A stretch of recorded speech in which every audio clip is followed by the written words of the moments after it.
it's clear that excess cardio will decrease your maximal strength. It will reduce your power output, and there is potential to reduce muscle mass. If you guys are not familiar, my name is Maria Barova. I'm a clean health master coach. We got Dr. Bill Campbell joining us. He is a co-owner of the Physique Coaching Academy and the brains behind everything that we're going to be talking about today. And as I introduced, we got Dane McDonald, Clean Health CEO.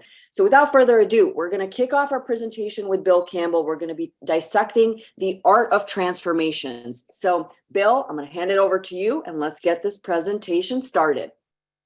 All right. Thank you, Maria. Thank you, everybody who is attending tonight from all over the world. Very excited, been looking forward to this all day. And just before I get to the presentation, so we're going to be talking about fat loss, essentially, and what's one of the major barriers to fat loss. Before we get started on that, just wanted to share just how excited I am, as is Dr. Layne Norton and Dane, to launch this Physique Coaching Academy. We'll be officially launching this on May 1st. I got my family counting down the days. I'm counting down the days.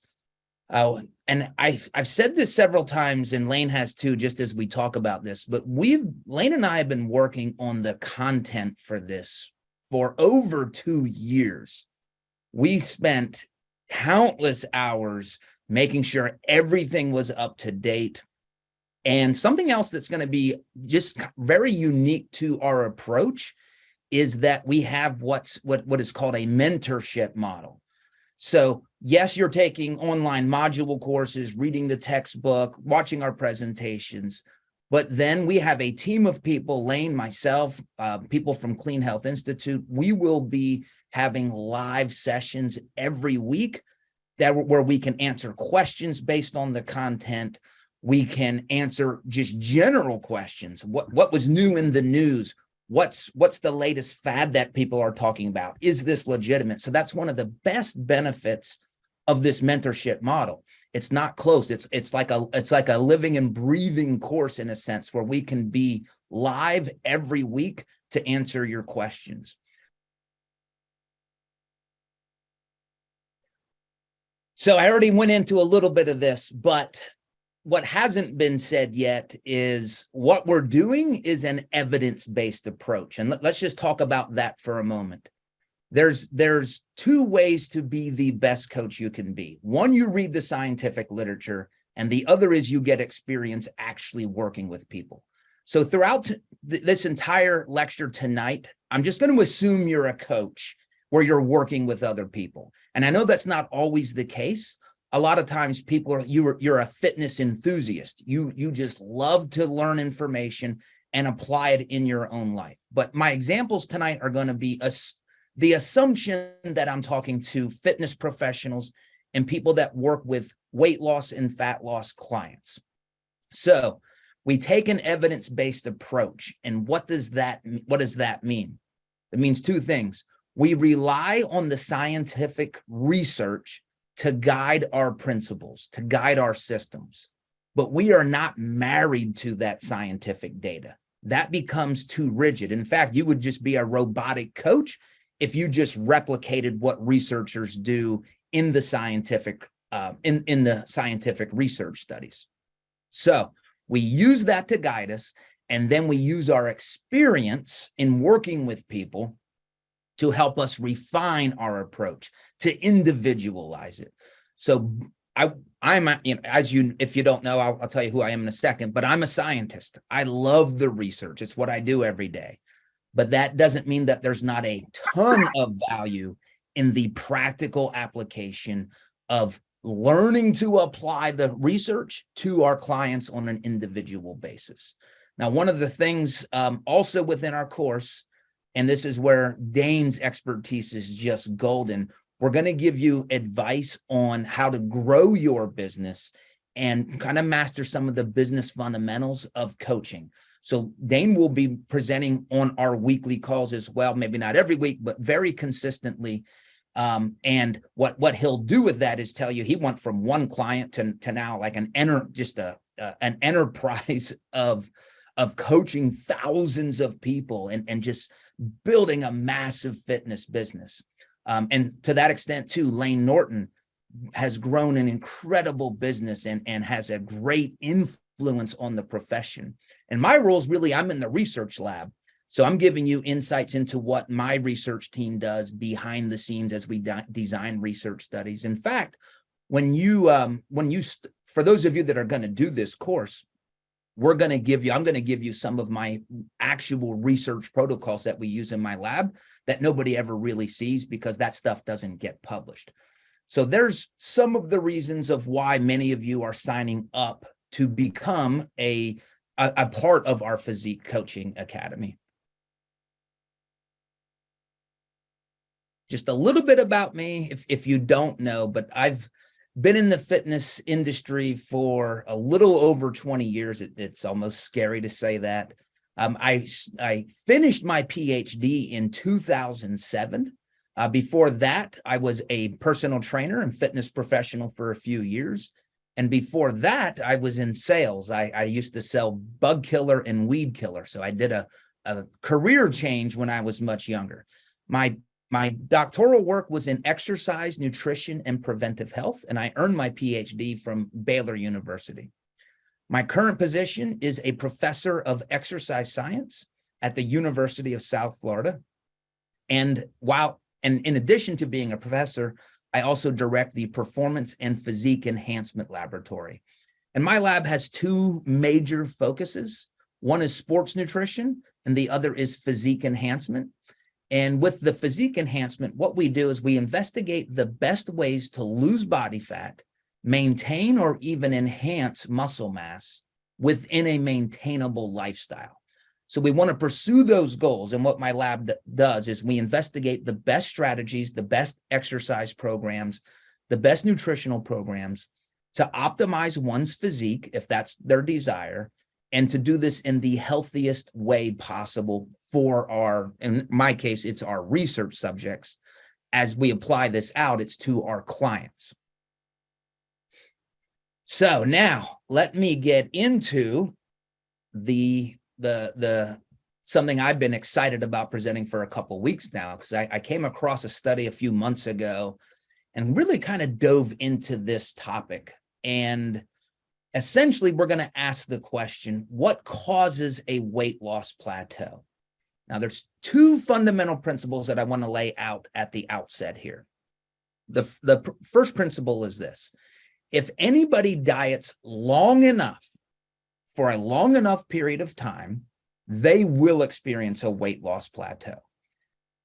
It's not a question of if, it's when. And when I say weight loss plateau, I could just as easily be saying fat loss plateau. Typically, we like to focus on body fat, but the research literature uses the term weight loss. So that's going to be the term that I'm going to use throughout our time together. But in my mind, they're synonymous. We really care about losing body fat and maintaining our lean muscle tissue. So along with that, what is a cause of an early weight loss or an early fat loss plateau? Because remember, it will happen if somebody diets long enough. One other starting point here is I really want us to appreciate that there's two general types of clients that we serve. We typically would call them our competitive athletes. So in this bodybuilding world, these are our wellness competitors, bodybuilders, bikini competitors.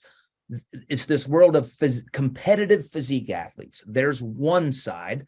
And then the other is, at least in where I'm from, we would call the other people who aren't competitive physique athletes, we call them general population clients. So these are people who may have a little bit of body fat to lose.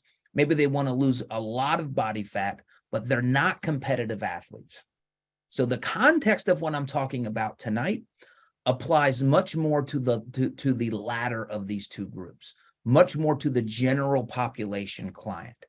Now, as we spend time together, for those of you that are going to be in our Physique Coaching Academy, there will be other times where we're talking where the emphasis is really about competitive bodybuilders.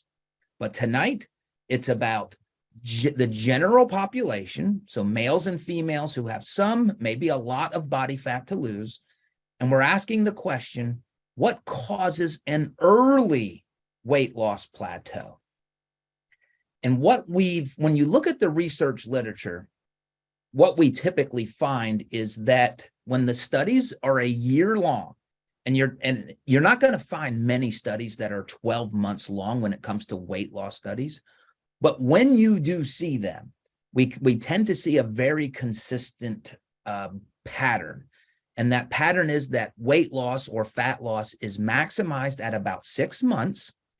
And then they reach this weight loss plateau that goes on for that from that point forward. So after 6 months, these subjects in these studies, they start to gain a little bit of body weight and body fat.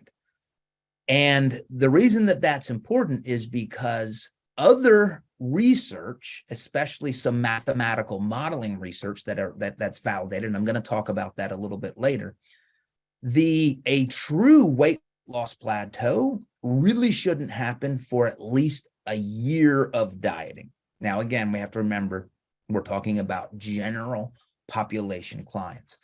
So why are we consistently seeing an early weight loss plateau after about 6 months of dieting? Well, there's two things that we're going to at least discuss tonight, and the study that I'm going to summarize framed it in this way. Does your body, as you have a client that's been dieting for several months, is the body now starting to say, hey, I'm done dieting, or and your body starts to fight against your efforts? So we're going to talk about that. Or is it possible that it's not a physiological response, but it's more of an adherence issue where people are getting what sometimes we would call diet fatigue? So is it physiological, or is it more psychological and adherence related? Those are the two different answers that we're going to investigate. And we're going to use some research to help guide us into what is likely the reason why people are experiencing an early weight loss or fat loss plateau. And when we get to our answer, this is very important. If let's just say we have somebody that's in a fat loss plateau currently, depending on the reason of why they're in that plateau, that will have a huge implication as to how we're going to help them. Because if we assume it's one thing, we're going to present some options that would help that. If it's another cause, we're going to present some other options to help them get through this. So if somebody is in a fat loss plateau, it's very important that we be able to identify why. Because again, the answer to that question takes us down two different roads, and we're going to present some different options and strategies to help them based on what that would be.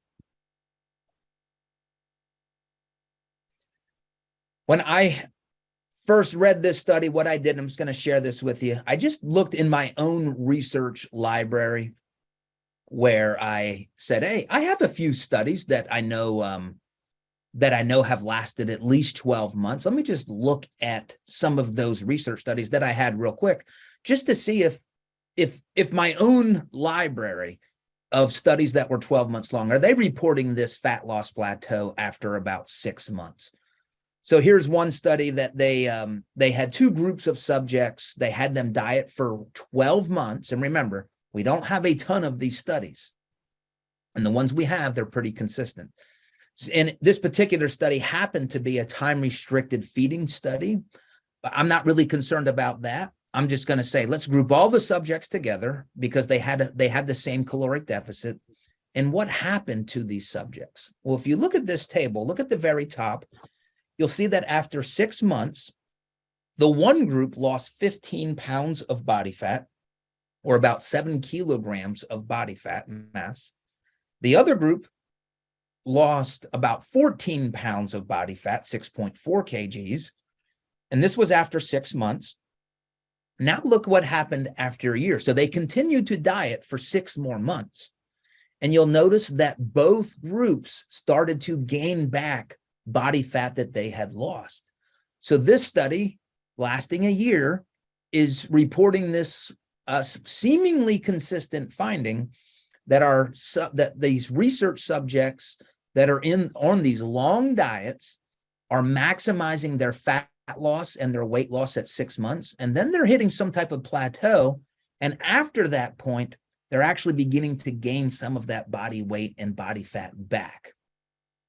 Here was another study that was a year long. This was with 300 females that had obesity or who were overweight. They actually assigned them to 4 different diets. And again, this is a year-long study. Here's another one that's very similar, comparing very popular diets for a 12-month period. And this one was also they had 4 different diets in that study as well. And they said what they found was it really didn't matter what diet these subjects were following. They all lost a significant amount of body weight. But one thing that they did report that was really interesting, regardless of the diet that they were on, these subjects started to not adhere to the diets after a period of time. So again, when they were following the diets early on, they were losing body fat pretty consistently. As their adherence started to taper off, their body weight started to not come off in the same manner that it was earlier. So all of these studies, I shared 3 with you so far, they all reported the same thing. And we're just getting now at least some evidence as to why we want to investigate. Is this a physiological problem or is this an adherence problem? And that leads us to the study that I'm going to summarize for us. So this was the name of the study. It was titled The Effect of Dietary Adherence on the Body Weight Plateau. And this was a mathematical model incorporating an intermittent compliance or adherence with a prescribed energy or caloric deficit. I'm going to break this down a little bit more. So here's what this study wanted to do. They are admitting that weight loss plateaus happen. We're not questioning if they happen. What we are questioning is, why do they happen earlier than what they should? Why are they happening at around 6 months when other research would suggest that it should be after 1 to 2 years of consistent dieting? And they pose this as 2 different possible answers to the question. One, was it because of their metabolisms or their energy expenditure?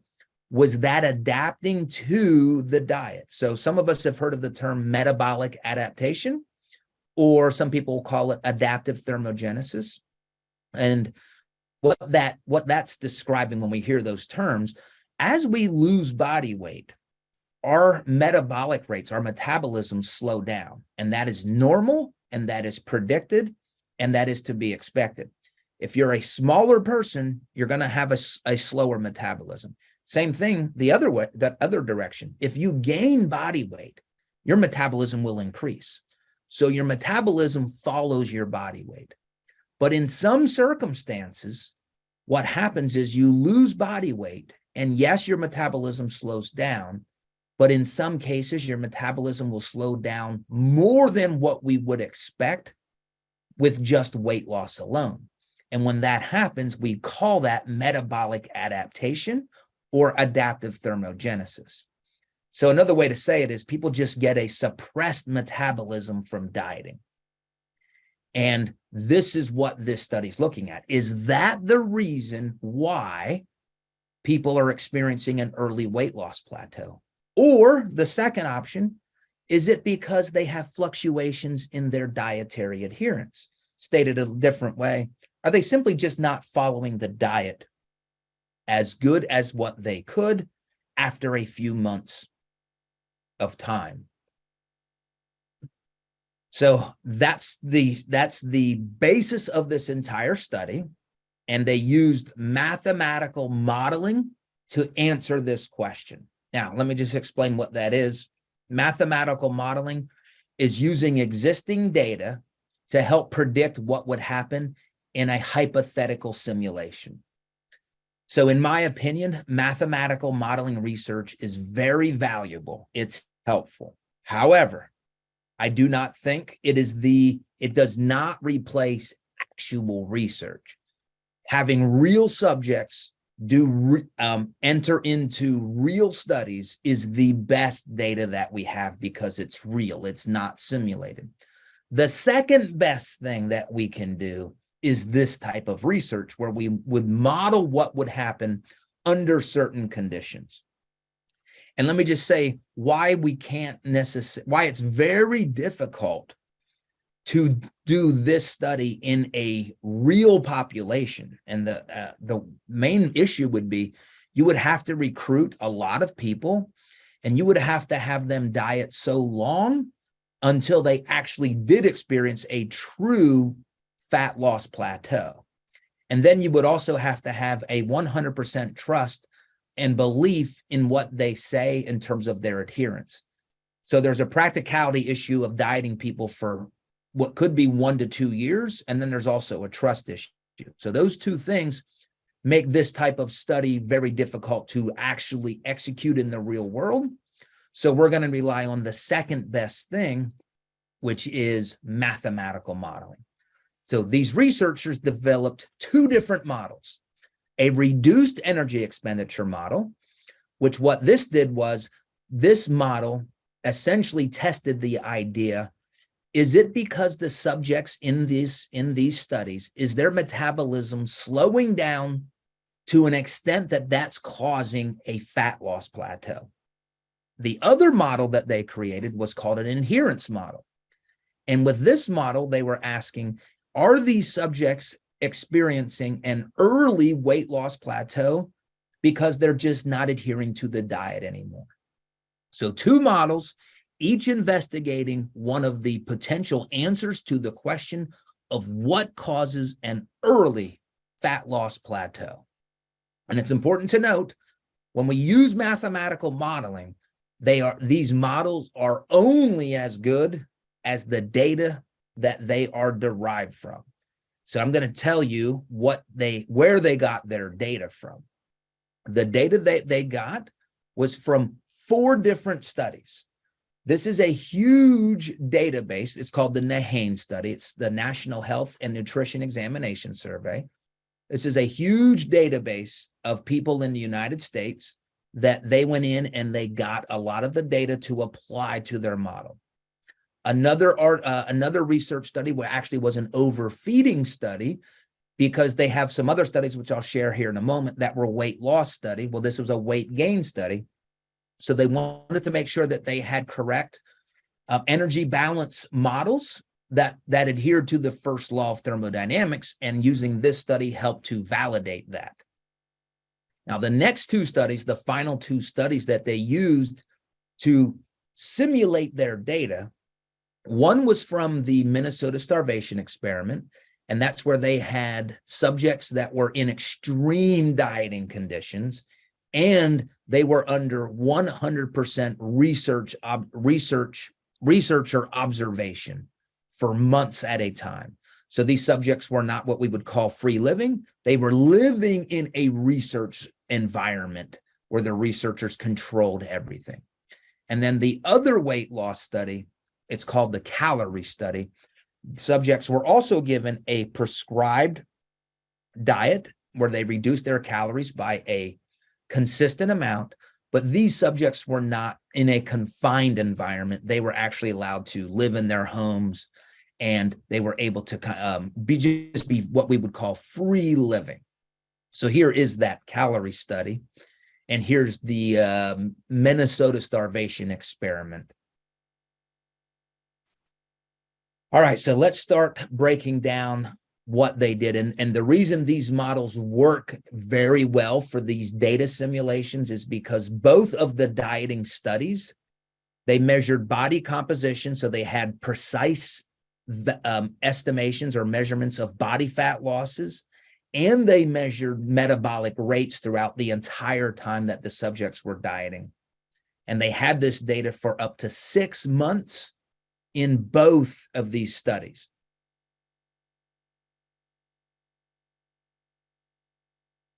All right, just to make sure we're on the same page, one thing I like to do when I teach my students is I like to make sure that we all know what we're talking about. So again, this research study, the researchers developed 2 mathematical models, and they developed these to find out which model would better predict the cause of an early weight loss plateau. The first model was called an energy expenditure model. Does this model better explain an early fat loss plateau due to your metabolism slowing down? Or the other model that they made was called an adherence model. Does not following the diet that is prescribed to you or to a client, or in this case, to our simulated research subjects, is it because they are not adhering to their diet? Is that a better answer or a better explanation as to why their diets, or to why they are experiencing an early fat loss plateau? One thing about the energy expenditure model is, and this is very important, the researchers assumed that the subjects were following the diets 100% of the time. So they were perfectly adhering to the diet. And they almost had to do that in the energy expenditure model. And then when we talk about the other model, of course, that they didn't make that assumption because that's what they were testing. One other thing that these researchers did with this model, which I love, they looked at the normal and expected slowing of metabolism from weight loss. And again, that's normal. If I lose 5 kilograms of body fat or body weight, my metabolism is going to slow down a little bit, assuming I don't gain a lot of muscle. Something else that they did, though, within this model, they actually did a secondary model where they assumed that their simulated subjects actually had a 10% metabolic adaptation. So essentially what they did was they manipulated their model and gave all of their subjects a 10% additional slowing down of their metabolism to see what would happen to this model, to see if that better explains these fat loss plateaus. And the other model, just to give a general overview, they used the real data from the subjects in the calorie study, and these were subjects that were free living, and they used the data from the confined subjects in the Minnesota starvation experiment that had everything was known about them. So everything, there was no assumptions because they had all of the data on how well they adhered to the diet, which they adhered perfectly because they couldn't cheat. And they had the information of the subjects who could have potentially cheated and not adhered to their diets. All right, so now we're at the what I would call the fun part. What did these models predict? Now, one of the models is going to better predict the data that would explain why we have an early fat loss plateau. Is it the energy expenditure or the slowing down of our metabolisms? Is that the cause? Or is it more an adherence issue? And if you remember back when I started this, I at least gave an argument as to why it could be the adherence part. Now, it doesn't mean that it was adherence, but I provided some evidence that at least justified asking the question, is it possible that the subjects just don't follow the diet very well after about 6 months? All right, here's our first statement. Reductions in energy expenditure or slowing down of metabolism did not affect the time at which the weight loss plateau occurred. So the first model, the energy expenditure model, did not really affect when this weight loss plateau occurred. And what I mean by that is we know it will occur after 1 to 2 years. Other research would suggest that. But if you experience this after 6 months or a time period that would be sooner than anticipated, this model would suggest it wasn't because their metabolisms were slowed down. And if you think about it for a moment, a true weight loss plateau means that even if you're still dieting, you're not losing body weight. And that would have to mean that your metabolism slowed down so much that what used to be a 500 calorie deficit or 400 calorie deficit or whatever the deficit was, that means that your metabolism would have to have slowed down by hundreds of calories to induce a true weight loss plateau. And I will say, I've done thousands of metabolic rate assessments, and it's not, people do get suppressed metabolisms, but it's typically not by hundreds of calories, not typically. All right, what about when they had this additional, what I would say a very intriguing addendum to their model, where they said, all right, let's force these subjects to have a metabolic adaptation of 10%. Let's slow down their metabolic rates 10% more than we would even expect it to slow down based on body weight alone. And what they found, and I'm going to show you a figure of this, what they found was it had no impact on the timing of the weight loss plateau, but it did have an impact on the amount of body weight that they could lose. So here's an explanation of this. Let's focus on the solid line that's at the bottom of this figure. So you'll see a solid blue line, and I've titled this one, it says energy expenditure with no assumed metabolic adaptation. So their model, this was the data that went into their model, and here's what it predicted. It predicted that if subjects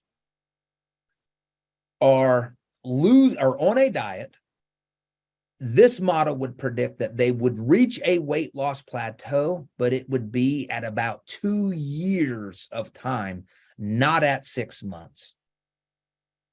Even when their metabolism slowed down 10% more, and that's quite a bit. That's what you're going to see in the dashed line. It still did not impact the timing of the weight loss plateau. Again, that was still between 2 and 3 years. But what it did impact was the body weight at which it started to happen.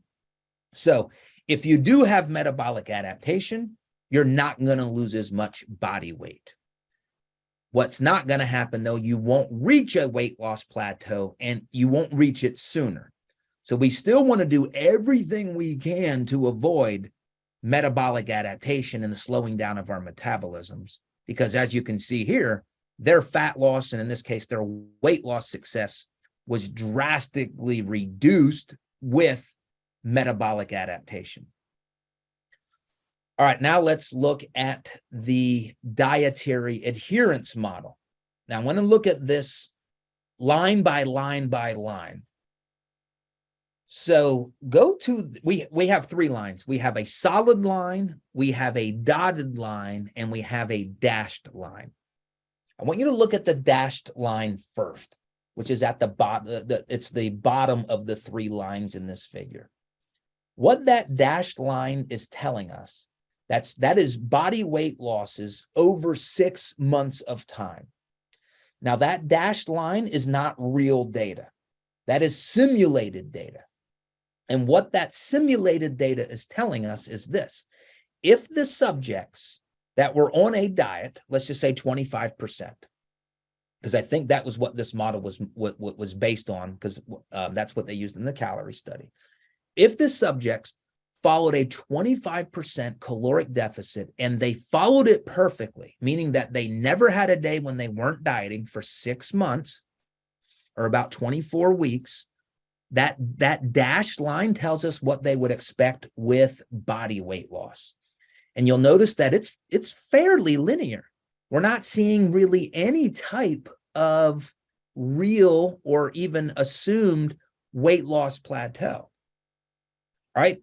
Now look at the solid line that's above this. You'll see a solid blue line, and that is real subject data. There is nothing simulated there.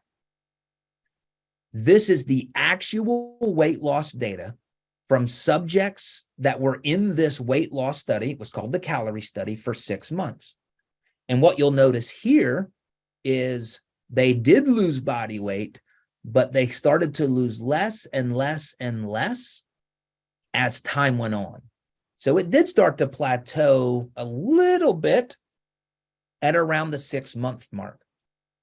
Now, the last line, and this is what makes this model work, is what they did was, and this would be the dotted line, they said, what do we have to do with our model to make our simulated data fit what actually happened in that calorie study?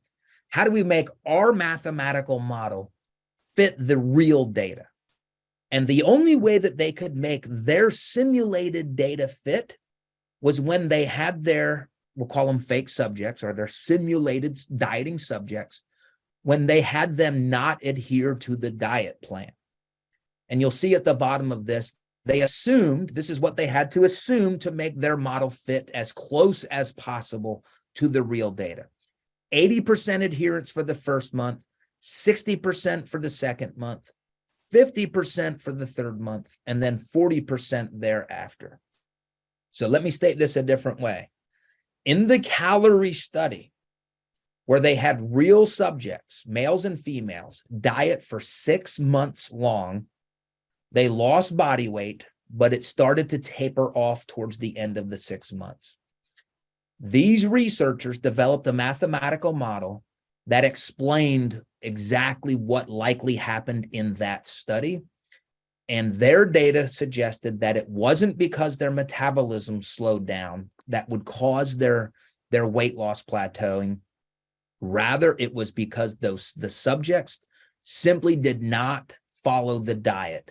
They started off good, and the longer the diet went on, the less and less adherent they were to following the diet.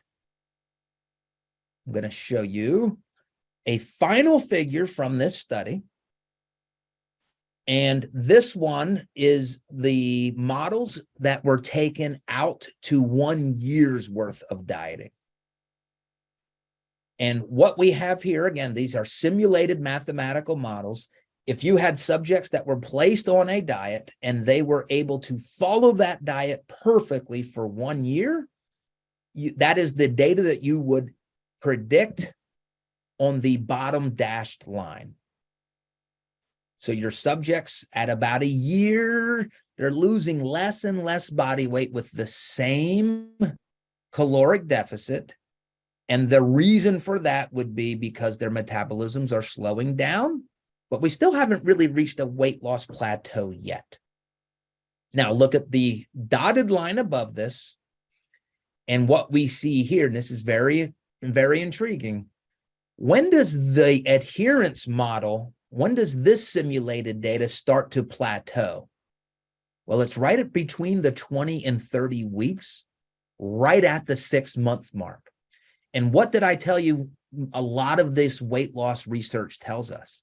It tells us that at about 6 months, research subjects start to experience a weight loss plateau. And this figure describes the data that suggests that the reason these subjects are experiencing a weight loss plateau is because of an adherence issue, not because of their metabolism slowing down, not because of metabolic adaptation, not because of adaptive thermogenesis. And I know this goes against what a lot of us think. And a lot of you don't know this. I've done more diet break and diet refeed research, I think, than anybody on the planet. I've done several studies on this. So I actively investigate why, or the effects of diet breaks and diet refeeds on preventing weight loss plateaus. So I'm very deep into this. Now, and this takes us back to a very important part, which I started with. Remember who we're talking about here. general population clients, not competitive bodybuilders, not competitive physique athletes who are stepping on a stage. I would love to talk about that. I can answer questions on that later, but this data fits a general population clientele. So if you're working with these clients, this data should at least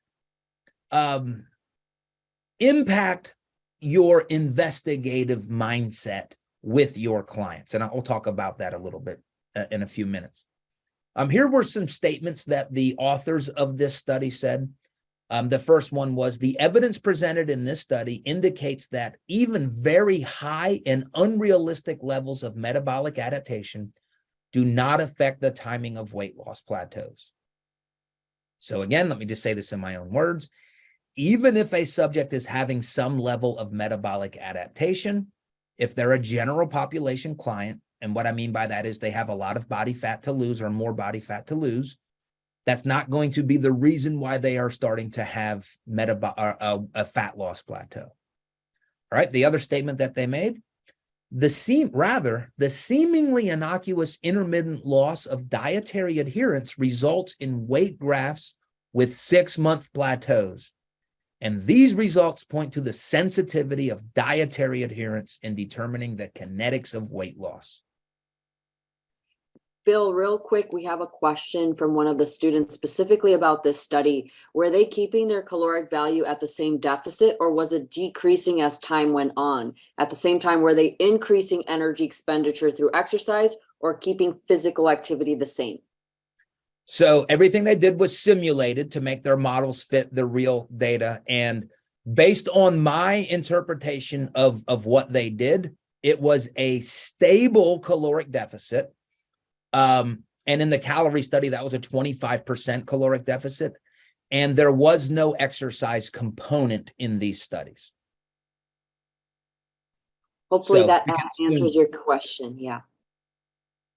Yeah. And that provides some limitations on how we can apply this, but I'm going to get to that. I'm going to give us some, just some thoughts on what we do with this.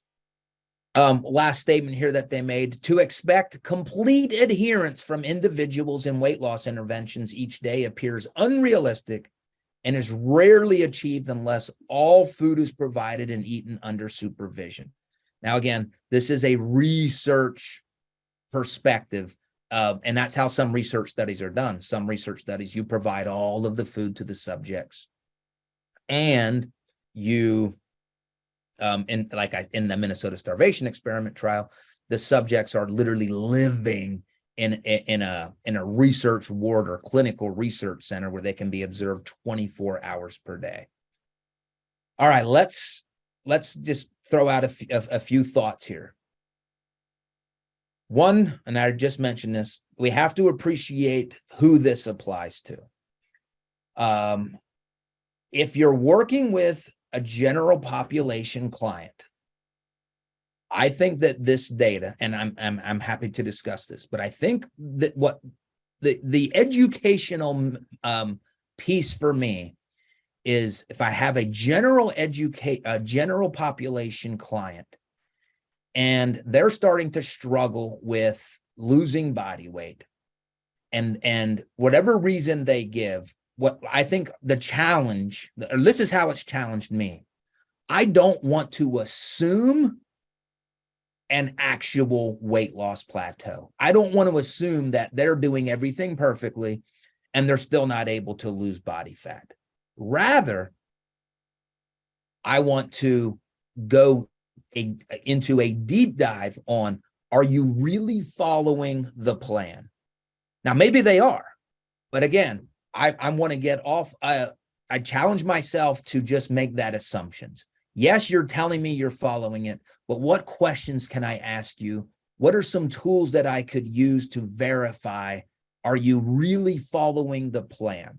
Because the research, this study, would suggest that a true weight loss plateau does not happen very early in a dieting process. It would be months and months and months before that would happen. So, second question, are you really experiencing a weight loss plateau, Or are you experiencing diet fatigue and we need to address something else, maybe about what we're prescribing to help you adhere better? So again, I think this study just tells us, don't make assumptions on what's causing this.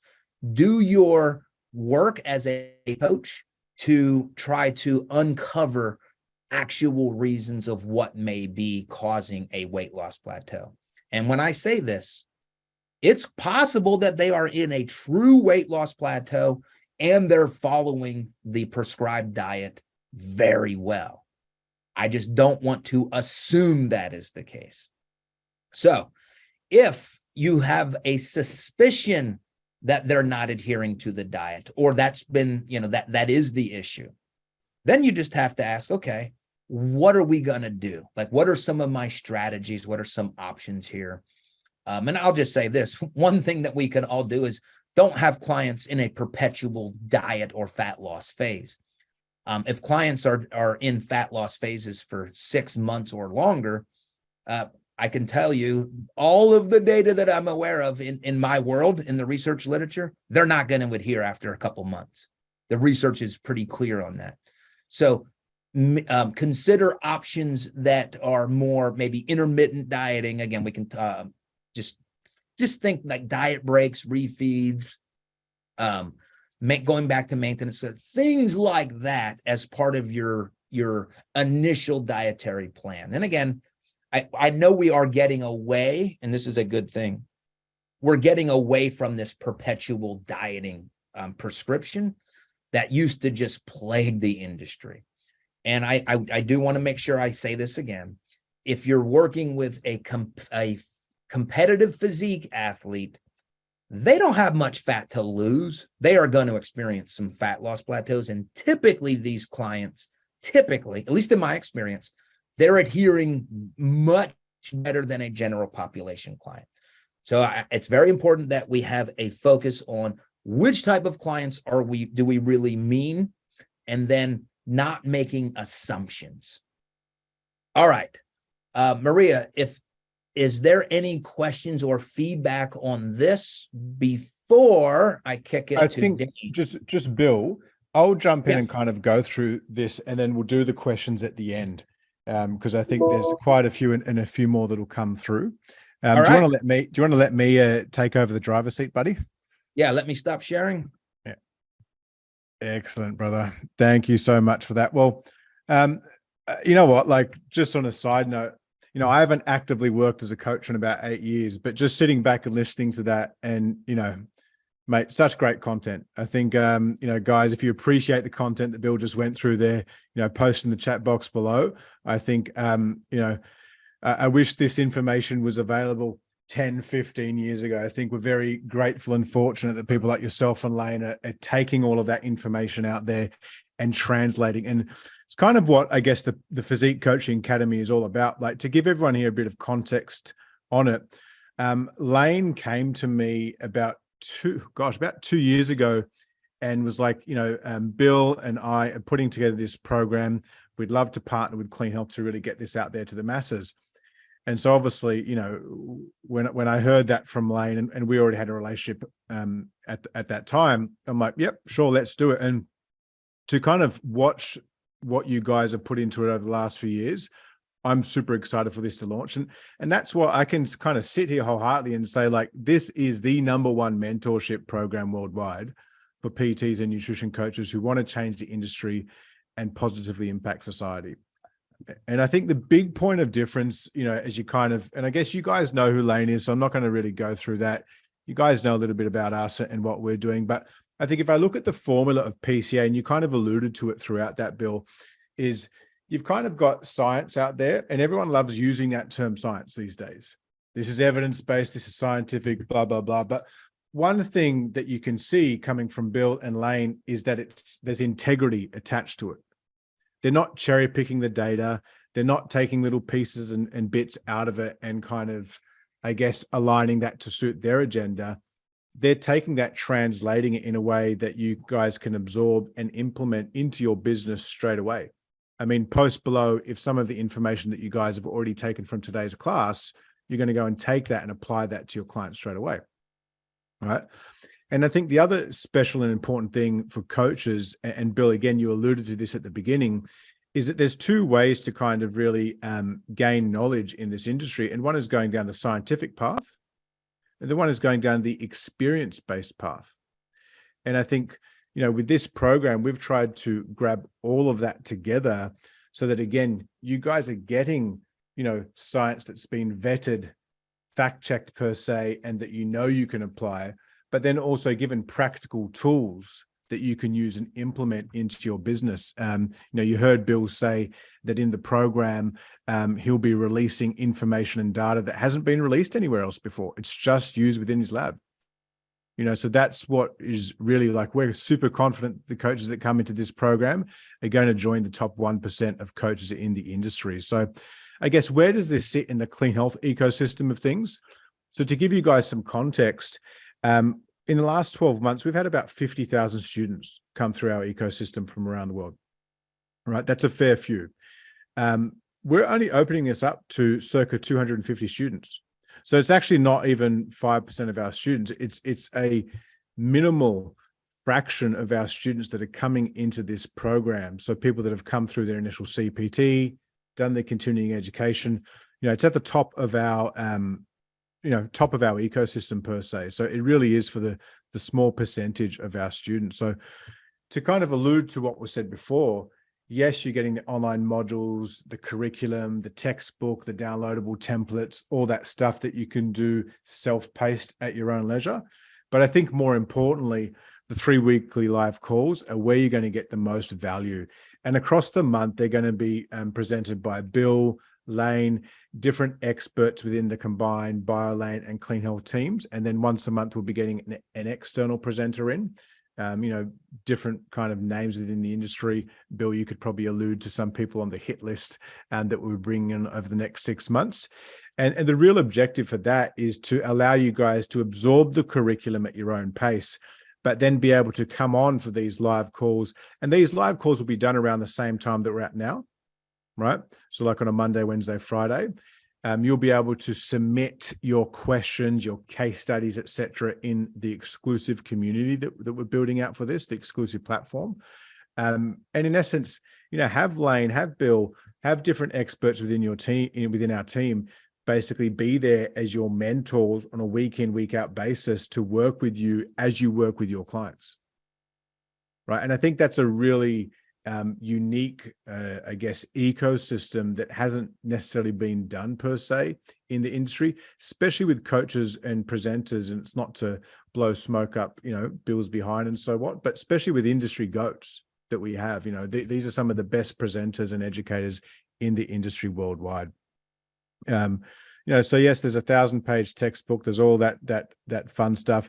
I think really where you guys are going to take the value from the program is that if, and you can kind of see it from some of the questions that have come through. What would I do with this client? How would I do with this client? It really is that practical Q&A and getting access. Obviously, masterclasses like this with Bill and Layne, we do once every few months, just based off time commitments. And obviously, the gentlemen are very busy with their daily life and schedule and everything that they're doing. But that's what it's designed for. And it's also like, to add to something that Bill mentioned before, like just a bit of personal backstory on me. I mean, yes, I'm the CEO of Clean Health. I founded this business 15 years ago.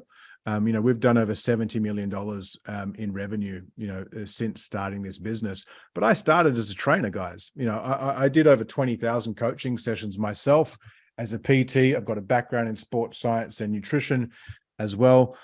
And, I started as a PT. I started charging $50-$60 an hour, working in the trenches, built my brand up, built my business up. So, my part in PCA coming on a few times a month is really just to help you guys with the business aspect of personal training, to take you from where you're at now to help you grow a 6-figure business or a 7-figure business or whatever that might be, whether you're an in-person coach, an online coach.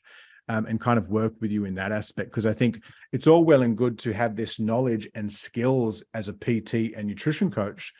But like, if you can't monetize that, you're not going to have a sustainable career long term, Like, comment below if you'd love to be in the industry for 20 plus years, like Bill, myself, and Layne and stuff like that. Of course you would. I mean, I tell people I don't have a fucking job. This isn't work. Like, I can do this all day. I love what I do. I love being in health and fitness. I'm turning 41 this year. I've got 7 kids. I've got a very busy life, but I'm blessed to be in the fitness industry. And it's given me so much. So from my standpoint with PCA, I want to come in and kind of help you guys monetize your passion, because ultimately we live in a world where we need to put a roof over our head. We need to put food on our table. And if you've got kids, comment below if you've got kids. You got some little human beings that you've got to nurture and care for, moving forward. So you guys will be getting some, off the back end of this, an email with some examples of what we're going through the course. I mean, some of the coaches that have learned from us, I mean, Hattie Boydell, she's done a lot of our courses. She's a pro physique champion. And actually, side note, on what Bill touched on before, I think a lot of people like Physique Coaching Academy just think it's specifically for learning how to train physique athletes. It's like, we probably didn't use the best name for the academy, but whatever, we kind of went with it. To be honest, the majority of the stuff that we're going through, and comment below if your niche is more Gen Pop or working with physique athletes, it is for the general population. I started my business, I started my brand, Clean Health started just working with Gen Pop clients. As is for Bill and Layne, we just started working with general population clients. So, you got people like Don Carter in our ecosystem who's done all of our courses. He's earning over $200,000 a month as an online coach.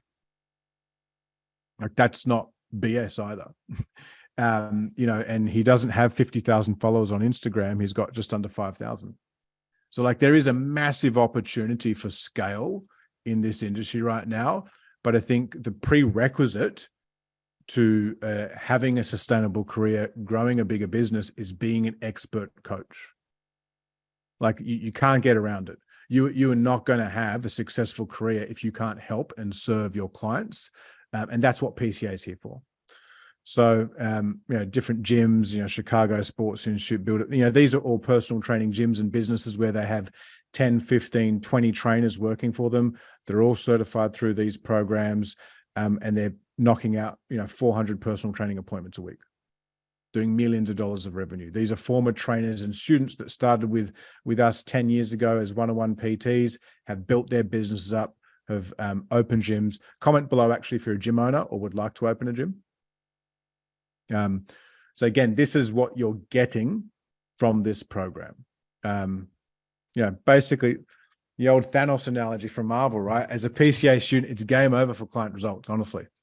I really, I know that, having seen all the content, vetted the content myself, it is game changing and industry leading. So I think conclusion, with PCA before we get into the Q&A, is this program, it will shorten your time horizon to success. So, there's that old analogy. I learned it from my biggest mentor, the late Charles Poliquin, legendary strength coach. He was someone that I spent many years in the trenches with, and was fortunate enough to travel around the world lecturing with him a few years before he passed.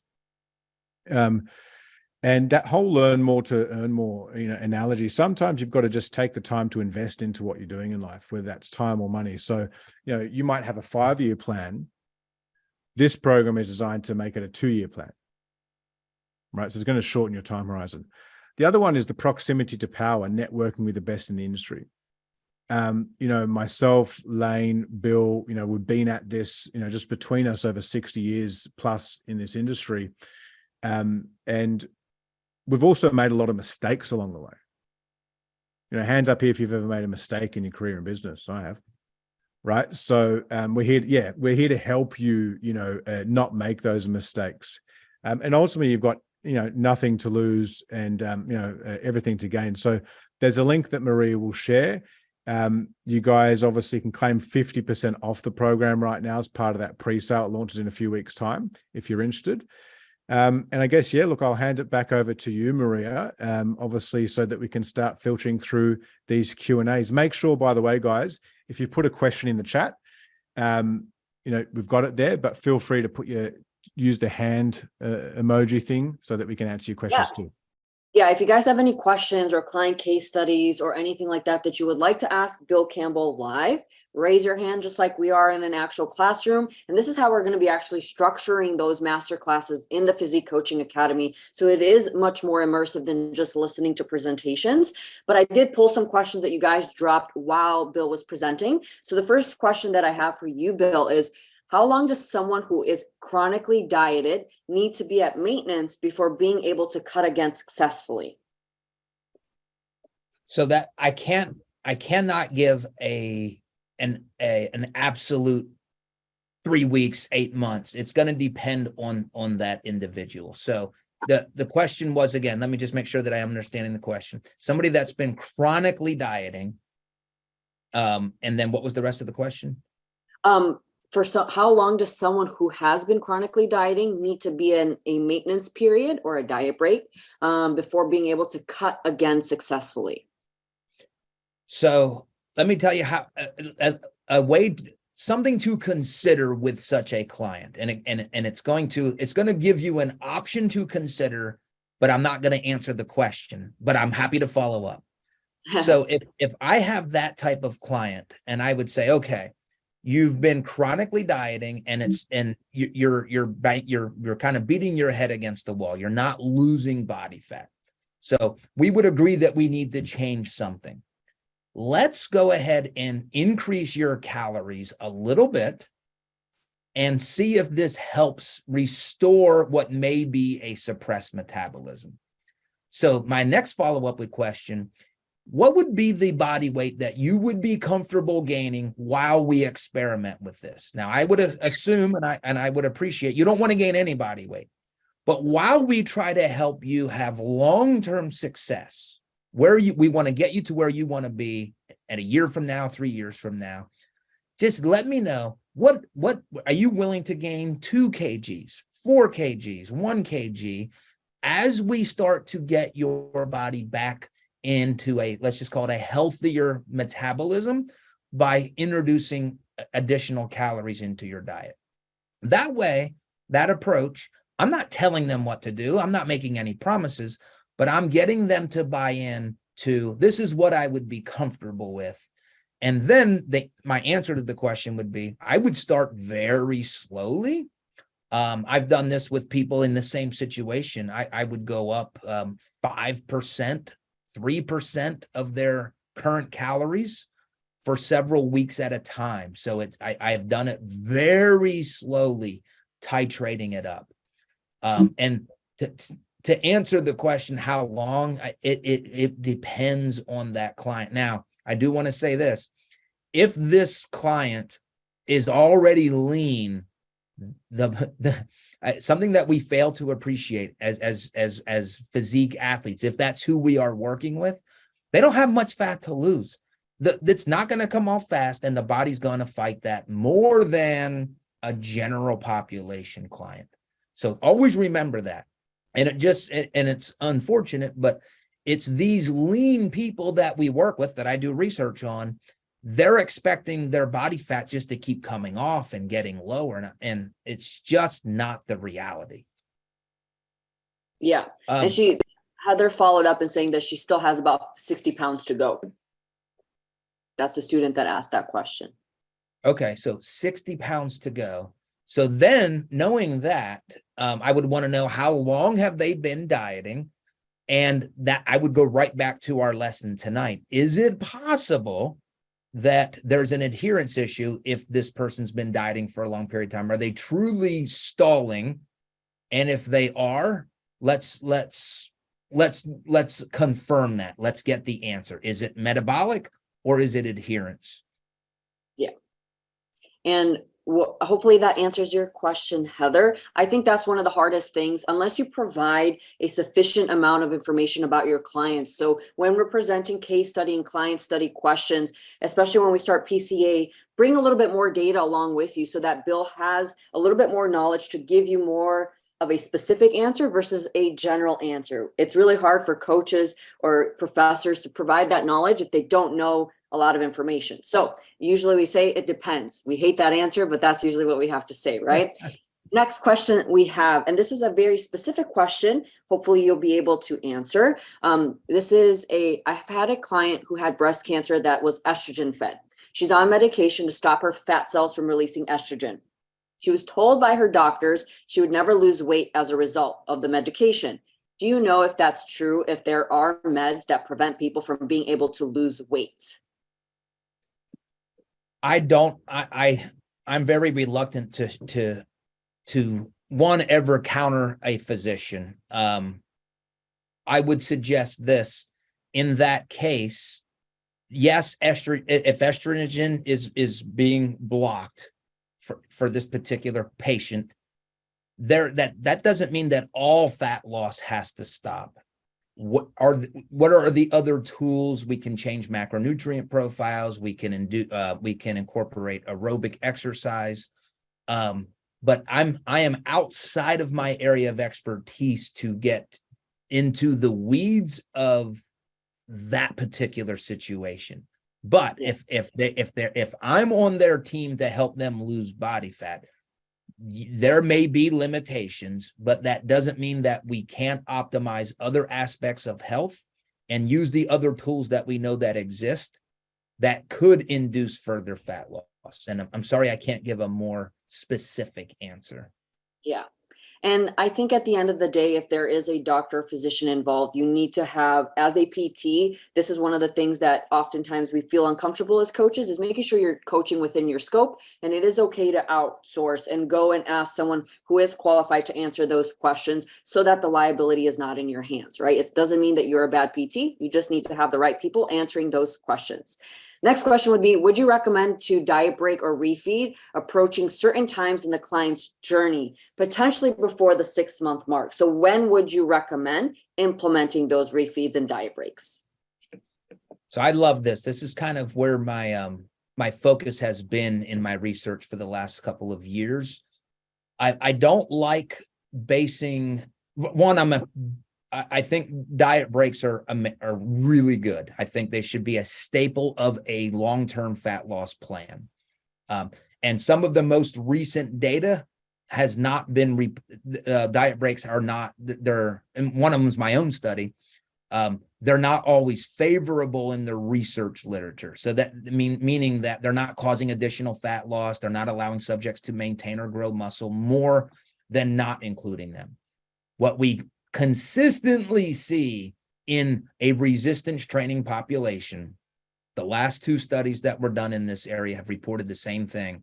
They've reported better appetite regulation, a lower drive to eat, and another term called disinhibition, where the subjects are less likely to overeat in a stressful situation or when they're presented with very appetizing foods.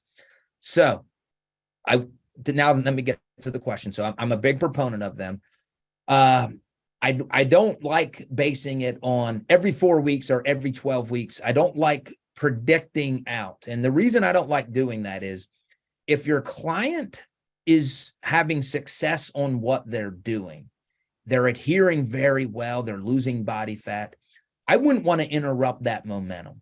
Just because the calendar says, oh, it's 6 weeks, and that is how the research studies are done. That's how I have to do it in my research. But we don't have the luxury in research to do what we can do or you can do as a coach, which is get biofeedback of your clients and then make adjustments to their schedule. So another strategy here, and I love this one. You define with your client at the outset, you would say this: if you get to a point where you're not adhering or you're just in a true fat loss plateau, one, how are we going to define that? Let's have an objective criteria for when you agree and I agree that you are in a fat loss plateau or that you are just tired of dieting. So that way you're never reacting. You have a proactive plan that identifies and that there's an agreement with the coach and client. And then the second part of this is you also have a discussion on how you will, what are the strategies that you will consider. So the client's never surprised. They never feel like they're failing. You're basically admitting on the front end, you're going to have a weight loss plateau or you're going to get sick of dieting. One of those two things is going to happen. I'm just telling us as your coach, let's admit that that's going to happen. And what are some things that we would want to consider to address it when it does? No surprises, no utopic expectations about the dieting process. I love that approach. And again, back to the question, I would base it on the client's feedback. What are they experiencing? That would tell me now it's time to do a diet break. And then finally, in my own life, if I'm on vacation, I'm on a diet break. Like right now I'm dieting, but if I'm traveling, that's a refeed diet break. Or typically weekends. Research suggests that people like to eat more food on the weekends. They do eat more food on the weekends. Generally speaking, I like to design diets, fat loss phases that incorporate more food on the weekends. That doesn't work for everybody, but those are my general thoughts in response to the question. And then a follow-up to that, Bill, would be when you are prescribing diet breaks or refeeds, are you general and just call it a diet break and let the, client or, subject in your studies go for a free-for-all and just go at their whim of whatever they would like to consume? Or do you prescribe specific caloric amounts or macronutrients for those refeeds and diet breaks? So in our research and in my own, I don't have clients now, but when I did, everything's prescribed. There's nothing left to the client to make their own interpretation of what I mean. So what we've done in the research literature and what has been shown to work is the diet break is typically defined by 7 to 14 days of going back to maintenance calories. So that's key, going back to maintenance calories. So there's still a level of discipline on the dieter, on the client, because they can't overeat. But I'll tell you what, going from dieting calories to maintenance feels like it's like, wow, I get to eat all these calories.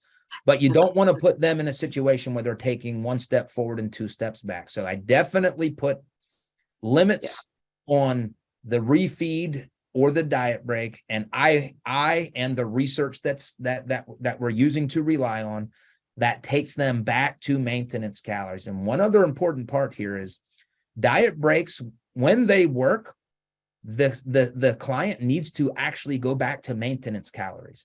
They are tempted to continue to diet. Maybe they'll increase their calories a little bit. That is short-circuiting the entire rationale for a diet break. So get them to buy in, go back to maintenance calories for whatever period of time that we agreed to do. Don't use this as an opportunity to continue dieting, because that is not what diet breaks have been researched. You're doing something that I don't know what would happen. And well, I do know what would happen. You're not getting any of the benefits of a diet break. You're not getting as many of them if you're going to go ahead and still try to diet when the plan has called for a true diet break.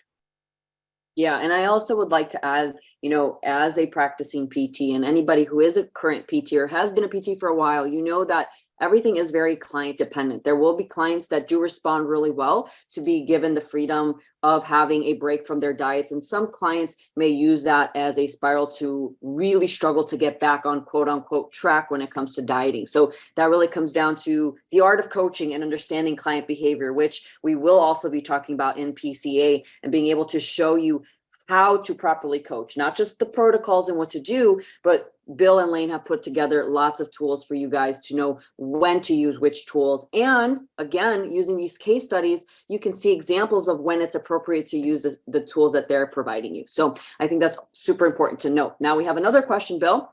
When it comes to body recomp, is it possible to make substantial progress at maintenance calories without gaining much strength? So for example, using specific techniques that are catering to hypertrophy, but that don't include increasing the load? Yeah, the answer is yes. Strength and hypertrophy can be, and in one sense, they have to be different. The only way you get stronger is by increasing the load. You have to lift heavy loads to get strength. You do not need heavy loads to induce muscle hypertrophy. Massive module on everything resistance training in our PCA. in the textbook that we wrote. I would not say though that you're going to experience, I don't know if it was like a massive, substantial progress at maintenance calories. That's going to take time. So one thing I like to have clients do is define your goal and now attack it. So if your goal is muscle gain, let's put all of our resources into gaining muscle. If your primary goal is fat loss, let's put all of our primary resources into fat loss. If your primary goal is, hey, I don't want to gain, I want to be in the middle, I want to gain some muscle, lose some fat, that's fine. But just appreciate that you're not going to lose as much fat and you're not going to gain as much muscle as if those were your singular goals. So can you body recomp? Yes. It won't be fast. And two, you can easily, you don't ever have to increase load. You can increase repetitions. You can take your sets closer to failure. You don't have to go to failure. But you can do other things that will put a hypertrophic stimulus on the muscle that is not load induced. Awesome. And then what percentage above resting metabolic rate do you consider maintenance? I don't like using metabolic rate to define maintenance calories. I know a lot of people do, and let me explain why. Now, first of all, it's good. It's better than nothing. What I prefer to do is a highly individualistic approach. By the way, again, in PCA, we give both options, using metabolic rate equations, using what I'm going to describe here. But what I like to do is have a client just monitor their food intake. Monitor your food intake, monitor your body weight. And the reason I like that is very specific and individualistic to that client. If they're eating 2,000 calories per day and they're maintaining their body weight at 60 kgs day after day after day, I know that their maintenance calories, it's 2,000 calories per day. If I'm using equations, metabolic rate equations, which are good, but where they're not as good is there's a lot of assumptions and estimations with them that may not get me quite to the actual value for that client. Now, that's fine because once you implement, let's say you base a plan on metabolic rate equations, you're going to be getting feedback from your client. So you just simply, after 2 or 3 weeks, you're just going to make adjustments and you'll get there. But I like the educational component of having the client get used to tracking their macronutrients, their calories. It's highly educational, and it allows me to be a lot more precise in where they're currently at. Because what we measure, we manage, and what we measure accurately, we manage more efficiently. That's what I use when I'm trying to encourage my clients to stay compliant with tracking. And tracking is a tool. It's appropriate for some. Most, it is helpful, just like a budget is helpful for saving money, so is tracking. So I think that allows your window into your clients' nutritional objectives and adherence. So if you guys have any last questions, you can drop them in there.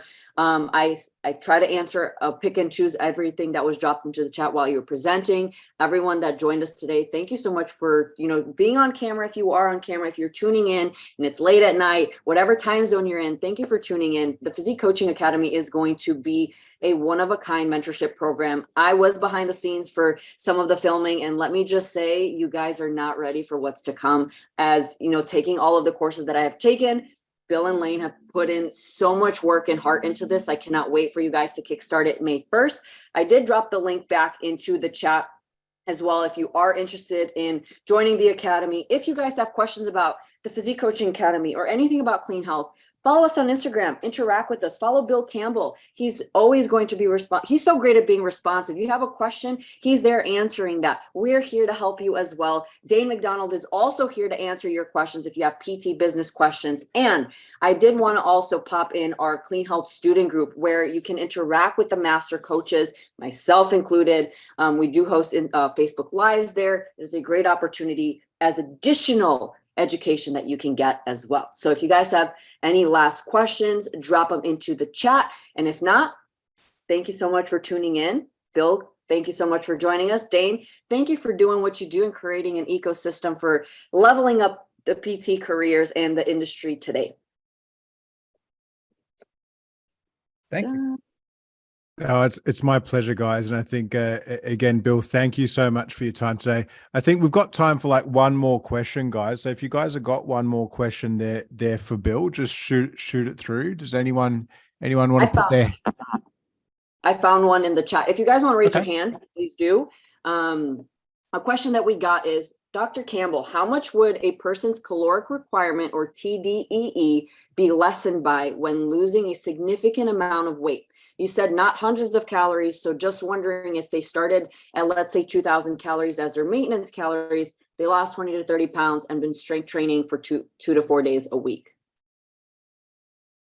All right. So if they're losing body weight, Yep, typically their metabolic rates are going to go down. Now, if there's one thing that my lab has been focused on since day one, it is protecting two things during dieting. And this person who asked this question alluded to one of them. We want to protect muscle mass and we want to protect metabolic rate. They're basically one and the same thing. If you can protect your muscle mass, you protect your metabolic rate. So if you look at the studies that we've published from my lab, it's not normal because the subjects in our studies, they lose significant amounts of body weight, but they don't lose muscle and they don't lose their metabolic rates don't get suppressed. So it's not typical, but that's what we focus on. So in this case, it was 2,000 calories. They they lose a significant amount of weight, but they are resistance training. I'm just giving an estimate. I would be probably between 5 and 10%, so 50 to 100 calories of their resting metabolic rate. If I had to predict, that's what I would suggest. And if they weren't resistance training, that would probably actually go lower. And then the other thing that we very much value is the prioritization of protein to help us adapt to the training stimulus and to help preserve lean mass.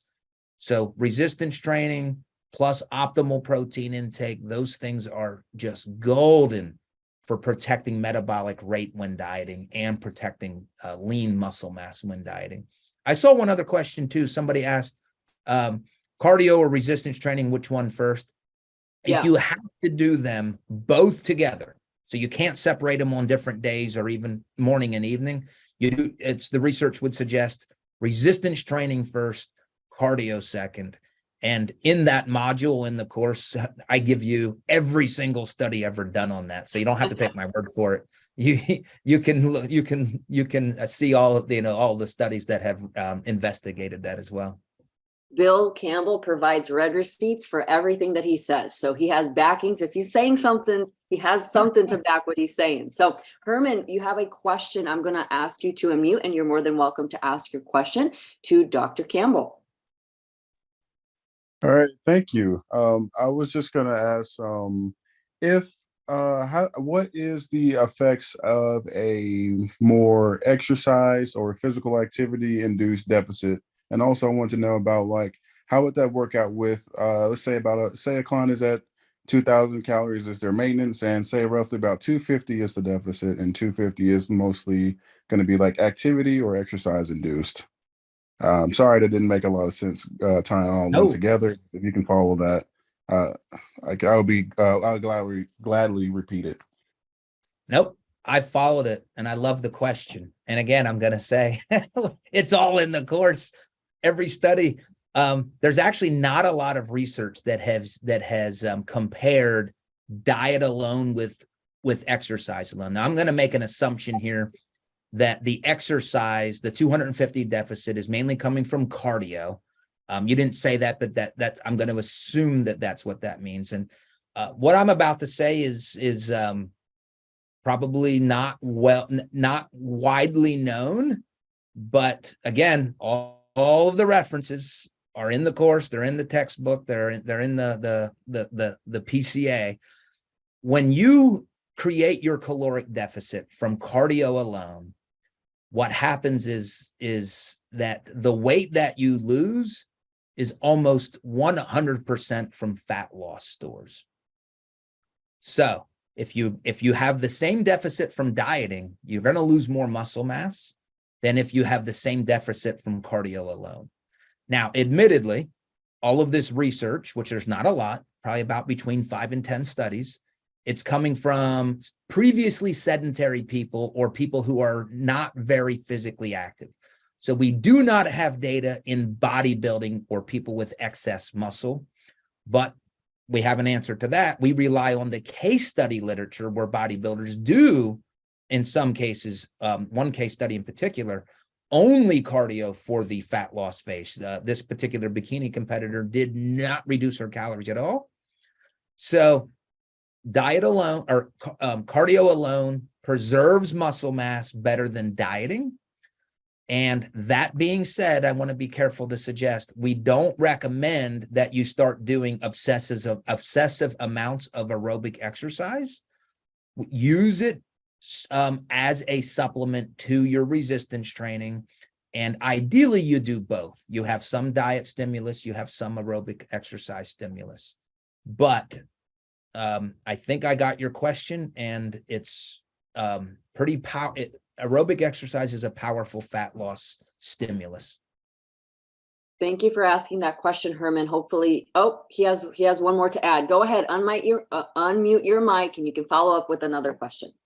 All right, thank you. Along with saying that, is there any anything in the literature that states about, let's say, the effects of psychological effects of only, or let's say starvation and things like that, of the individual that is just doing exercise induced caloric deficit?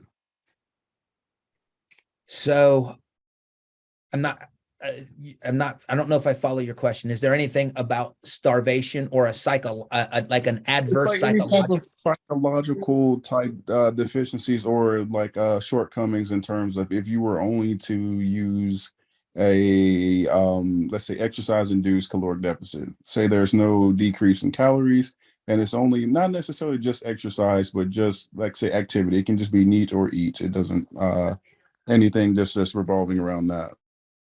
All right. So in the studies that I've read, which the purpose of those studies was to induce fat loss, I have never read any adverse psychological outcome from doing the cardio alone. That doesn't mean, especially as we get into probably the anorexic literature or obsessive compulsive behavior literature, that may be present there. But in the studies that the purpose was to lose body fat, there's never been a negative psychological component that I've read.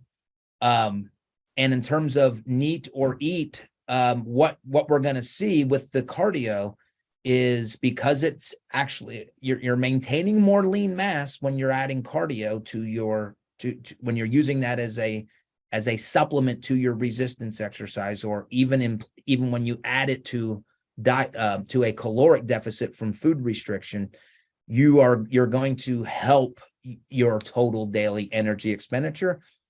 Stated differently, it will not be suppressed as much. In the short term, confidently can say that up to about 6 months of consistent aerobic activity. And then, Bill, a follow-up to that question too is, too much cardio, will that decrease muscle mass if you're only increasing, expenditure through cardio? It's clear that excess cardio will decrease your maximal strength. It will reduce your power output, and there is potential to reduce muscle mass. And I'm going to say potential because you won't find a study that shows this. I've looked, it's not there, even though we're constantly told this. But we have to admit, we don't have excess muscled physique athletes. We don't have that data. So I'm willing to at least appreciate it's possible if somebody's carrying around excessive muscle mass or more than normal amounts of muscle mass, if they're doing cardio for fat loss, maybe they would lose muscle mass. So we at least have to appreciate that. And in our course, we give like 6 different checks to help even prevent, or to help prevent that from even being an option. A couple of those things were: don't do excessive cardio. You're not an endurance athlete, at least not in this case. Maybe you are, and then you're going to have different goals. 2, try to schedule your cardio on days that you're not resistance training. If they have to be on the same day, try to make them at least 6 hours apart. If you can't make them 6 hours apart, try to make them at least 2 hours apart. If you can't make them 2 hours apart, they have to be back to back. Resistance training first, cardio second. And then lastly, avoid cardio or aerobic exercise that's more than 45 minutes in duration per session. Awesome. We have time for 2 more questions. If you guys are on screen right now, want to unmute your mic and ask Dr. Campbell a question, whether it's a specific case study or anything about his presentation today. We have time for 2 more questions. Raise your hand, drop them into the chat. If I missed your question in the chat, re-pop it into the chat. I will answer while you guys are typing your questions in. Briefly, there was a question on how long is the course and how many weeks. So this is going to be an 8-month mentorship program, and each month you're going to get access to each module. And the reason for that is so that you can sit with the education. You're going to get access to the module. You're going to be able to join the live master classes. And so each month you're going to be able to unlock the modules. But before starting the entire program, you also get access to the textbook. So you get to preview what you're to expect for that 8-month mentorship program. All right. Can I just chime in on that, Maria, quickly? Yeah. And Bill, I think this would be a good question for you to answer. Someone asked, what's the difference between PCA versus NASM's physique and bodybuilding course? We're better. Yeah. So I was actually a reviewer of the NASM course. Yeah. And the easy answer is the mentorship model. So that was Dane's vision for this course. And it's kind of like, it's a living course. Mm-hmm. You talk to people every week. So that's the main difference. The other thing is you can say it. You can say that your curriculum's better, mate. It's totally fine. Well, I was going there. The depth of the evidence base that we took this to is, again, you don't have to take our words for it. I think might be the only person in this stratosphere that's doing body composition research in the kind of population. Let me say it like this. What guides my research are online and in-person trainers that work with fat loss clients. That's who I do my research for. It is to help the fitness professional who wants to help people lose body fat in a healthy way. So that's kind of driven PCA, and that's probably describing the type of people that are purchasing this. Yeah, mentorship model and the depth of the evidence-based content that we have, I would say, would be the look. I'm just going to call a spade a spade. It's the best of its type in the industry by far. As an educator myself, having lectured over 10,000 trainers in person and having an education company where I do this for a living, the curriculum is arguably the best I've ever seen. So kudos to you and Layne, man. If you're working with any client, whether it's a fat loss goal, body recomposition, they're coming to you for transformations, and transformations make you a successful PT in the industry. So if you're trying to master transformations, PCA is for you. So we got a few questions in. I'm going to ask you 2 of them, Bill. And if we don't answer your questions, send them over to Clean Health Instagram, and we're happy to answer those for you as well. So when it comes to from a physique athlete standpoint, what is your take on fasted cardio and its effect on fat loss and muscle loss? So briefly, there is no benefit to fat loss. There is also no harm. And I love that, because if it works better for your client to do fasted cardio, then let them do fasted cardio. But are they getting a fat loss benefit? The research would suggest no. And then when I say the research, it's very little research. There's not much we can rely on there. So no harm, no benefit. Let client preference dictate if that's what they want to do. And then what's your opinion of the incorporation of partial length and range of motion training?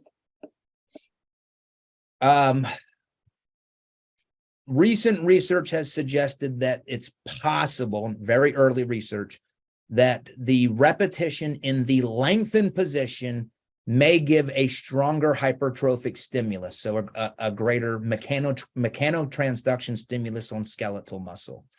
That being said, if you're going to do partials, it makes sense to do them at the end range. So if I'm doing a bicep curl, do the curl where my bicep is lengthened, as an example. I prefer full range motion on all of my exercises. It builds flexibility. It guarantees that I'm getting a full contraction across all muscle fibers in that sarcomere. I prefer full range, not partials, but I am admitting that recent research suggests that maybe in the end range, there's a greater hypertrophic stimulus in the end range of a rep. Awesome. And I think we have a Shauna, I think you have your hand raised for asking a question, but you did it in the chat. So if you do want to unmute your mic and ask the last final question, you're more than welcome to, if you're still on. If not, oh, there she is. Awesome. Okay. Hi, thank you for this presentation. It's really awesome. There's so much questions I want to ask, but this is a primary one that came up this morning. I have a client that trains at like 8 in the morning. He can't really eat before his training sessions. We just do, muscle, we're training for increasing muscle. Now he's fasted and he's losing a little bit of steam, but he gets through it. Is he not benefiting from his training sessions as much by being fasted, or is that a fallacy? So let me confirm. He's doing resistance exercise in the fasted state. Yes. Is he able to have a protein feeding when he's done? Yes. I'm not aware of any research that would suggest that he's leaving anything on the table. If he was doing that session with no protein for hours before or after, that I would rely on the muscle protein synthesis research to suggest that's not ideal. But if he can get it after, I would not be concerned. Yeah, because he's coming from a fasted sleeping state straight into the gym, and that's probably maybe 8 hours, 7 hours. Yeah. Yep. And I mean, if let's just say he's fearful or you're fearful, I'm sure you already know this, but maybe just even a supplement prior to on the way there. But research suggests whether you take it before or after, it's that you get the same anabolic stimulus around the resistance exercise window. Great. Thank you. Awesome. Yes. Thank you so much for everyone that jumped in for questions. Again, I dropped in the link for the Physique Coaching Academy and our student group. Listen, if you want to be part of the pioneer PTs, as Dane called them, in the Physique Coaching Academy and be part of that exclusive group that is going to see PCA firsthand, make sure you register because class starts May 1st. And once that starts, the first wave is going through. So if you have any questions regarding the Physique Coaching Academy after this masterclass, feel free to message us. You will be getting an email with the recording so that you can watch it back if needed. As always, we are here to support your education journey and being the best PT you can be. Bill Campbell, it is such an honor and pleasure to have you on board for this. I know it's going to be absolutely amazing because I'm going to be front row seats, front of the class. Dane, again, thank you so much for creating such an ecosystem for our PTs and aspiring PTs to change the world one client at a time. And everyone, thanks for joining us today.